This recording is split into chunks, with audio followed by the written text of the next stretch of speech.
Hello everyone, আমি হৈমন্তী। আমার নতুন একটি ব্লগে তোমাদের অনেক অনেক স্বাগত জানাই। তো আজকে 19শে জ্যৈষ্ঠ, লোকনাথ বাবার তিরোধান দিবস। সকালবেলা উঠেই ফ্রেশ ট্রেশ হয়ে চলে গেছিলাম বাজারে, কারণ ফল ফুল মিষ্টি এগুলো কিছু কেনার ছিল, প্লাস পুজোরও দু একটা জিনিস একটু নেওয়ার ছিল। সেই জন্য সকাল সকাল ফ্রেশ হয়ে চলে গেছিলাম বাজারে। বাজার করে এসে তাড়াতাড়ি একটু মুড়ি আর চানাচুর চা দিয়ে খেয়ে নিলাম, কারণ বেশি সময় ছিল না। রান্না বান্না করে আবার পুজোর ওদিকে যেতে হবে, অনেকটা সময় লাগবে। তো স্নান করে আমি প্রথমেই বাড়ির নিত্য পুজোটা আগে সেরে নিয়েছি, কারণ নিত্য পুজোটা করতেও বেশ অনেকটা সময় লাগে। তো ওই জন্যে প্রথমে নিত্য পুজোটা সেরে নিয়েছি, ঠাকুরকে ফুল টুল দিয়ে পুজো করে, মিষ্টি দিয়ে পুজো করে তারপর লোকনাথ বাবার জন্যে একটা আমার জলচৌকি আছে, তাতে আমি সাদা কাপড় পেতেছিলাম।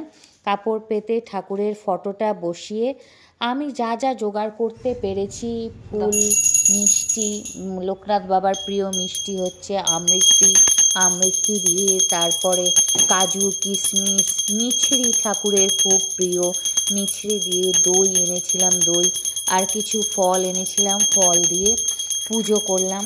নিজের মতো করেই পুজো করেছি, সত্যি কথা বলতে ঘরোয়াভাবে। আমি খুব ছোট থেকেই জানো তো লোকনাথ বাবার খুব ভক্ত। আগে যখন বিয়ের আগে ইয়েতে থাকতাম, হাওড়ায় থাকতাম, তখন আমাদের ওখানে একটি মন্দির আছে, সেই মন্দিরে সকাল থেকে যেতাম, ওখানে ভোগ টোগ খাওয়া হতো, ভোগ টোগ খেতাম, সব কিছু পুরো পুজোটায় একদম সামিল হতাম।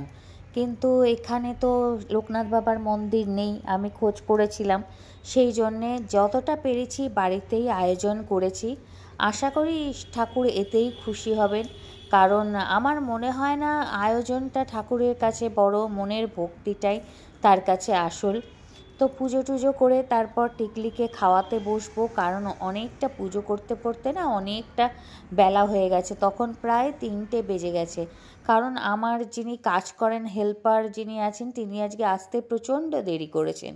আর আজকে যেহেতু মঙ্গলবার, মঙ্গলবার আমরা ভেজ খাই, সেজন্য আর অন্য কিছু করিনি, তাড়াতাড়ি খিচুড়ি আর আলু ভাজা, পাঁপড় ভাজা এইসবই করা হয়েছিল।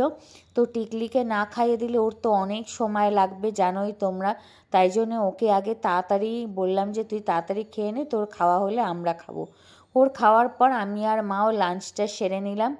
তো চলো আজকের ব্লগটা এই অবধি থাক, একটা ছোট্ট ব্লগ, মিনি ব্লগ তোমাদের সাথে শেয়ার করলাম।